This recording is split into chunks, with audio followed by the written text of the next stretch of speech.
Una IA acaba de reanalizar el rostro más famoso de Egipto y expuso que el nombre grabado en su historia podría ser el equivocado. Durante más de un siglo, la Esfinge de Giza ha sido tratada como el faraón Kefren, un cuerpo de león y una cabeza real que todos creían entender. Investigadores midieron sus rasgos y discutieron sobre su edad durante décadas, pero nadie lo procesó todo a través de un solo sistema para probar la coincidencia. En 2026 lo hicieron. El resultado no apuntó limpiamente de vuelta a Kefren. Y si el rostro más famoso de Egipto no era el suyo, ¿a quién hemos estado mirando todo este tiempo? Lo que todos creen saber. Comencemos con lo que todos ya saben, y luego detente un momento a considerar sobre qué descansa realmente ese conocimiento. La esfinge se extiende unos 73 metros de pata a cola y se eleva unos 20 metros a la altura de la cabeza, tallada de una sola pieza de piedra caliza directamente de la roca madre de la meseta de Giza. La historia estándar dice que fue tallada bajo el faraón Kefren alrededor del 2500 antes de nuestra era, como parte del mismo proyecto de construcción que nos dio la segunda gran pirámide de Giza. Esa historia ha sido repetida tan a menudo que la mayoría de la gente nunca se detuvo a preguntar sobre qué descansa realmente. Esto es sobre lo que descansa. No hay ninguna inscripción en ningún lugar de la esfinge que nombre a su constructor, ni una sola. La atribución a Kefren viene de su proximidad a su pirámide, de similitudes estilísticas con estructuras cercanas, y de una estela colocada entre las patas de la esfinge por un faraón posterior que registró un sueño. Una estela que hace referencia a la esfinge, pero no nombra claramente a Kefren como quien la construyó. Para un monumento de esta importancia, la base de evidencia es más delgada que la confianza depositada en ella. El debate que existió antes de la IA. Antes de llegar a los hallazgos de la IA, hay algo que esta audiencia merece saber primero, porque cambia lo que los hallazgos significan. En 1974, un historiador y científico senegalés llamado Cheikh Anta Diop se presentó ante un simposio de la UNESCO en El Cairo. Argumentó, usando evidencia lingüística, continuidad cultural y sus propias pruebas de pigmentación en restos momificados, que la civilización del antiguo Egipto fue fundamentalmente una civilización africana construida por personas africanas negras. Argumentó que generaciones de erudición occidental habían trabajado para separar a Egipto del resto del continente africano en la forma en que se enseñaba. Que las personas que levantaron esos monumentos habían sido silenciosamente sacadas de su propia historia y reemplazadas con algo que encajaba mejor con las suposiciones de la Academia Europea que con la evidencia. Ese simposio no terminó en acuerdo. Algunos académicos en esa sala respondieron con fuerza, y el argumento que Diop planteó ha continuado de una forma u otra durante 50 años desde entonces. Todavía discutido, nunca completamente cerrado por ningún bando.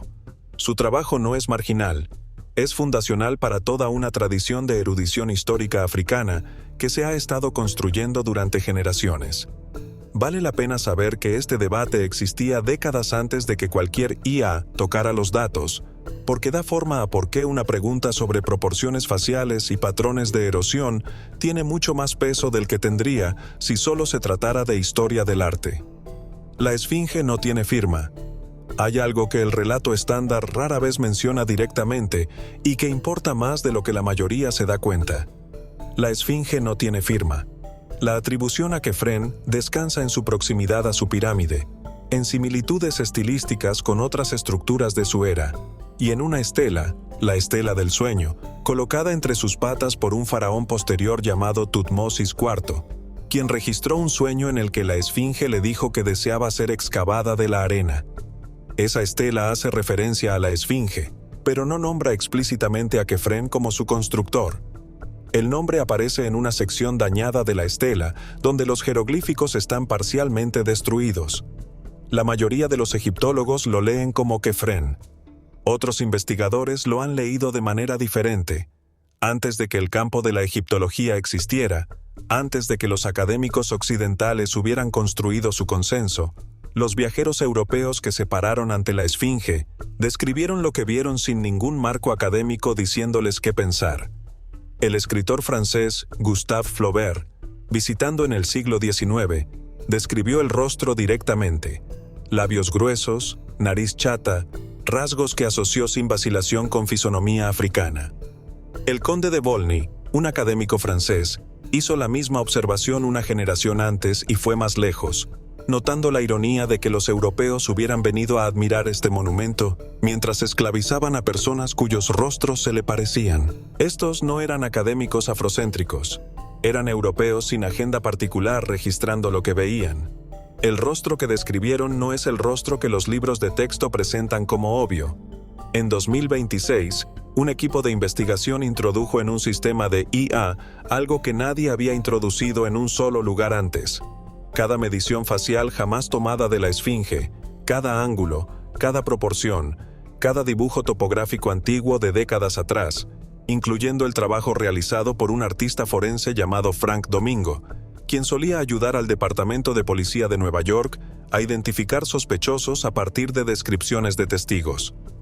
Ese detalle importa porque a principios de los años 90, Domingo comparó el rostro de la esfinge directamente con las estatuas confirmadas de Kefren en el Museo del Cairo, estatuas que nadie disputa, y encontró que las proporciones no coincidían como esperaría si representaran al mismo hombre. La mandíbula se asentaba de manera diferente. El ángulo del rostro no era una coincidencia. En su momento, ese hallazgo se desvaneció de la conversación. Una voz disidente contra un siglo de creencia establecida. Lo que la IA hizo fue tomar esa misma comparación y ejecutarla contra cada medición jamás publicada, miles de puntos de datos en lugar del ojo cuidadoso de un solo artista, y hacer una pregunta simple. ¿El rostro en ese monumento realmente pertenece al hombre que a todos se les ha enseñado que pertenece? La doctora Miriam Oai, la analista forense traída para verificar los hallazgos, procesó los números 2 veces antes de decir nada. Cuando la comparación se resolvió en su pantalla, se quedó mirándola un largo rato antes de escribir su evaluación en el documento compartido. La discrepancia proporcional se mantuvo a través de cada conjunto de mediciones. No una discrepancia descabellada, no una persona completamente diferente, pero un conjunto de proporciones que ningún ojo entrenado, humano o de otro tipo, llamaría con confianza una coincidencia. Escribió: si este rostro fuera enviado a nuestra unidad como un sujeto no identificado, no devolveríamos a Kefren como una identificación confirmada, lo devolveríamos como no concluyente. Esa sola palabra, no concluyente, después de 100 años de certeza establecida, es de lo que realmente trata esta historia. Esa palabra importa, especialmente para esta audiencia. Generaciones de académicos negros y personas comunes que miraron ese rostro y vieron algo familiar fueron told que estaban equivocados. El caso estaba cerrado. Una analista forense ahora dice que el caso no está cerrado. Es no concluyente. Eso es algo completamente diferente. Y se necesitó una máquina sin una conclusión predeterminada para decirlo con claridad. Si esto te está atrapando como me atrapó a mí, suscríbete ahora porque la historia solo se vuelve más extraña a partir de aquí. Aquí es donde se pone más extraño y donde una segunda pieza de investigación más antigua se incorpora a esta. Mucho antes de este análisis de IA, un egiptólogo respetado llamado Rainer Stadelmann, quien pasó años dirigiendo el Instituto Arqueológico Alemán en el Cairo, planteó su propia pregunta sobre la cabeza. Señaló que la cabeza de la esfinge se ve pequeña para el cuerpo debajo de ella, fuera de proporción de una manera en que una talla unificada usualmente no estaría. Su explicación fue que la cabeza pudo haber sido reducida y retrabajada en algún momento después de que el monumento original fuera tallado, retallada en un rostro más pequeño y diferente al que había estado ahí antes. En otras palabras, uno de los principales egiptólogos que jamás estudió este sitio ya nos estaba diciendo, años antes de que cualquier IA tocara los datos, que el rostro que vemos hoy podría no ser el rostro que el monumento recibió originalmente. Cuando el análisis de 2026 modeló la geometría de la cabeza contra el cuerpo, llegó al mismo lugar incómodo al que Stadelmann había llegado con nada más que mediciones cuidadosas y décadas de experiencia. La cabeza y el cuerpo no se leen como un plan único e ininterrumpido. Y luego está el argumento que nunca se fue del todo, sin importar cuántas veces la egiptología convencional intentó dejarlo de lado. A principios de los años 90, un geólogo llamado Robert Schoch observó las paredes del recinto que rodea la esfinge, la trinchera profunda cortada en la roca a su alrededor, y notó erosión que no parecía erosión por viento y arena. Parecía agua. El tipo de erosión vertical ondulante que se obtiene de siglos de lluvia intensa cayendo por una superficie de roca. Egipto no ha tenido ese tipo de lluvia desde mucho antes del reinado de Kefren. Si Shock tiene razón, y la mayoría de los egiptólogos no lo aceptan, el cuerpo central de la esfinge tendría que ser miles de años más antiguo que las pirámides a su lado, tallado durante una fase más húmeda del clima norteafricano, mucho antes de que la dinastía a la que se le atribuye su construcción siquiera existiera. Nadie afirma que la IA demostró que Shock tiene razón. Lo que el análisis hizo fue modelar los patrones de erosión contra datos climáticos conocidos a lo largo de miles de años, y no pudo descartar su lectura.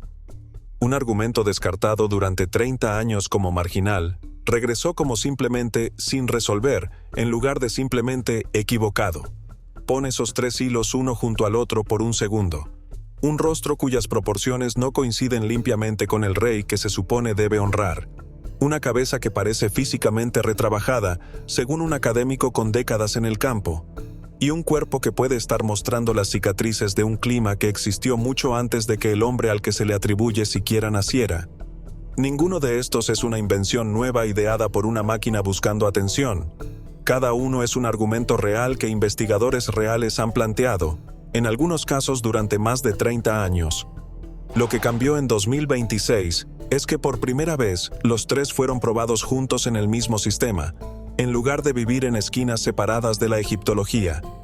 Cada uno fácil de descartar solo, mucho más difícil de descartar uno al lado del otro. Si el rostro tallado en ese monumento fue remodelado después de su construcción original, la pregunta honesta que sigue es, ¿remodelado de qué? ¿Y remodelado para parecerse a quién? Y esas no son preguntas que ningún análisis hasta ahora haya podido responder completamente, pero son preguntas que Cheikh Anta Diop estaba haciendo hace 50 años, y que académicos e investigadores negros han estado haciendo desde entonces, en aulas y iglesias y barberías y salas de estar a lo largo del continente, mucho antes de que cualquier equipo de investigación cargara una sola medición en cualquier sistema de IA. La máquina no descubrió la pregunta. Descubrió que la pregunta había estado en lo correcto todo el tiempo. Hay un detalle más que pertenece aquí, principalmente porque a tanta gente se le ha contado la historia equivocada al respecto. La nariz está desaparecida. La mayoría de la gente ha escuchado alguna versión del cuento de que los soldados de Napoleón se la volaron con un cañonazo como práctica de tiro alrededor de 1798. Esa historia es casi con certeza falsa. Y no necesitamos una IA para saberlo, solo un cuaderno de bocetos. Viajeros europeos ya estaban dibujando la esfinge sin nariz décadas antes de que Napoleón pisara Egipto, en ilustraciones fechadas en la década de 1730. Lo que sea que le pasó a esa nariz, pasó mucho antes de que llegara ningún cañón francés. Una de las explicaciones más antiguas que sobreviven viene de un historiador egipcio del siglo XV llamado Al-Makrisi, quien escribió que un hombre santo sufí dañó el rostro deliberadamente en la década de 1370, porque los aldeanos locales habían tomado la costumbre de dejar ofrendas a sus pies, y él lo vio como idolatría que no podía tolerar. Sea o no ese relato la verdad completa, nos dice algo que el mito de Napoleón nunca pudo. Personas más cercanas a la esfinge en el tiempo que nosotros ya la entendían como un rostro que valía la pena desfigurar a propósito, siglos antes de que la egiptología moderna pusiera una regla contra su mejilla. Así que aquí es donde todo esto nos deja realmente, y vale la pena ser honesto sobre los límites de lo que cualquiera de esto prueba. El análisis de 2026 no le entregó a nadie un nombre para una nueva placa. No identificó a un faraón diferente con certeza, y no confirmó la teoría de erosión por agua de Shock como un hecho establecido. Lo que hizo fue más inquietante que una respuesta limpia. Tomó tres argumentos separados, cada uno de décadas de antigüedad, cada uno descartado en diferentes momentos por diferentes esquinas del campo, y encontró que ninguno se desmorona bajo un escrutinio más cercano. La discrepancia forense se sostiene, el argumento del retallado se sostiene, el patrón de erosión no puede ser descartado. Individualmente, cada uno era fácil de archivar como una voz disidente en un coro que ya había tomado su decisión. Juntos, parecen un patrón con el que nadie quiere del todo sentarse.